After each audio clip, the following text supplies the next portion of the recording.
ఈ పాండవులు 5 మోసి కాలము దాజ్యము చేసిరి. అంతటా కలియుగము ప్రవేశించగా మానవులు పాపంబులు చేసి యమలోకంలో పోవు వరకు బ్రహ్మదేవుని కనకి కొందరు మాత్రం శివలోకమునకు పోయి కానీ మిగిలిన ప్రజలందరూ నాగలోకమునకు వస్తున్నారు. నాగలోకము చాలా కావున కొందరు పుణ్యాత్ములుగా చేసిన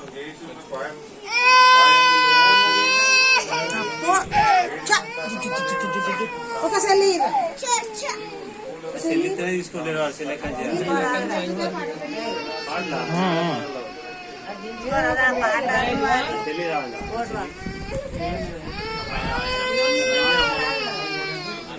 తీసిన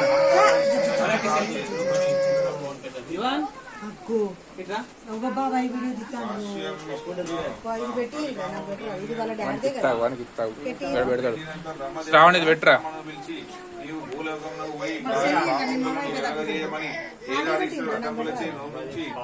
పలికిన కాశ్యపుండు పుడమికి రాగా కాంచీపట్నంలో పాలించిన కాంతార విష్ణురాజు ప్రాణంలో చేసి ఐశ్వర్య పార్యబుద్ధిని పూజించి తమ పట్టణంలో వచ్చిపోయి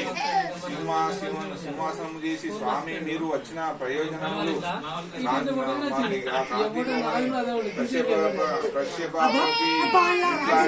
బ్రహ్మదేవుడు భూలోకమున తీసి వేదరాజుడు ప్రజలు బోధించి రమ్మని